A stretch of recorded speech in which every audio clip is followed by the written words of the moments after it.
All right, so if you've been anywhere online recently, you've probably seen this massive rumor tearing through the internet.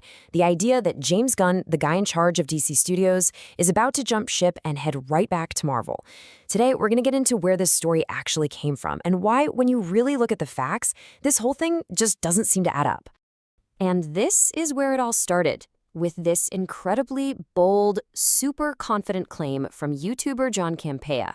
I mean, no wiggle room. No, my sources are telling me, just a flat-out 100% certainty.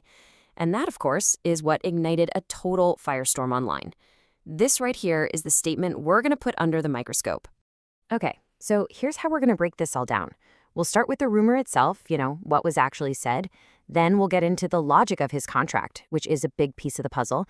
From there, we'll talk about the massive professional fallout, look at this supposed Marvel rescue plan, and finally, we'll zoom out and see how a story like this goes viral in the first place.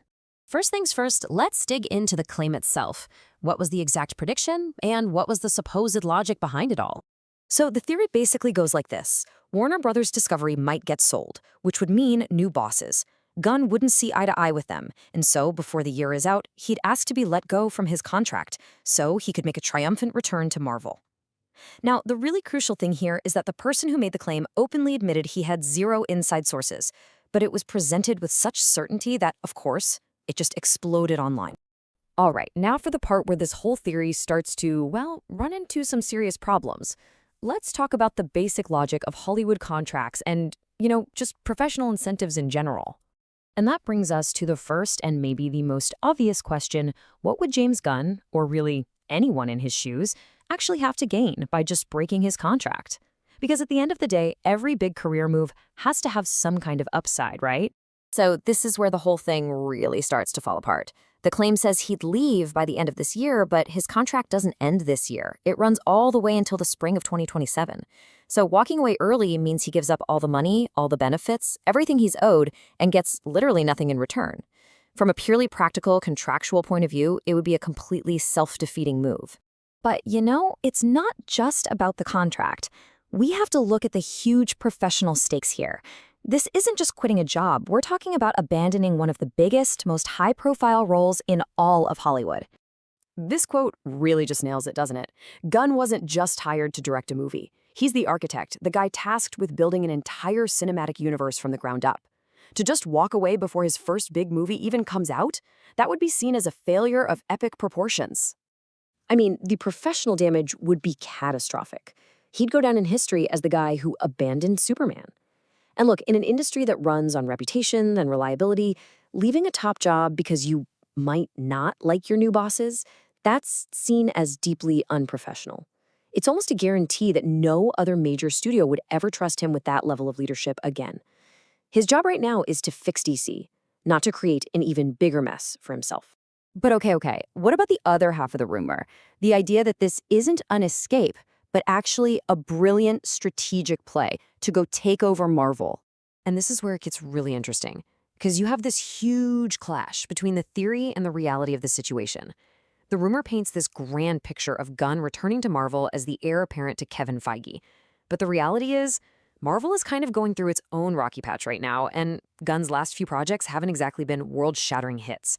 He just doesn't have the kind of leverage he'd need to command a position like that. And this analogy just says it all perfectly. It wouldn't be seen as this triumphant promotion. After being the head of an entire studio at DC, going back to Marvel to just direct a film would absolutely be seen as a huge step down. And yeah, like the analogy says, it's just something nobody really wants. So when you put it all together, the penalties from the contract, the absolute career suicide, and the fact that there's no glorious Marvel return waiting for him, the entire premise just collapses like a house of cards. The conclusion from pretty much everyone who analyzes the industry is crystal clear. This scenario makes absolutely zero sense. So if the whole rumor makes no sense, how on earth did it get so big? Let's zoom out and take a look at the anatomy of how a story like this can catch fire and go viral. I love this analogy because it's so perfect. It really captures the heart of what's happening here. It's like creating these dramatic fan fiction scenarios with your action figures, but without any thought for the real-world stuff, like contracts and careers and basic logic that actually govern how the industry works. And this right here is the life cycle you see time and time again.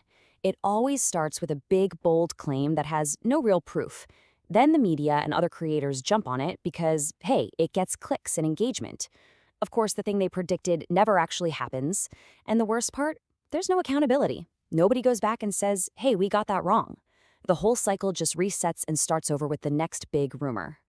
And that leaves us all with a pretty crucial question, doesn't it? When a rumor with zero evidence can completely take over the news cycle, it really forces you to think critically about the information you're consuming. And it makes you wonder, in today's wild media landscape, who is actually responsible for the facts?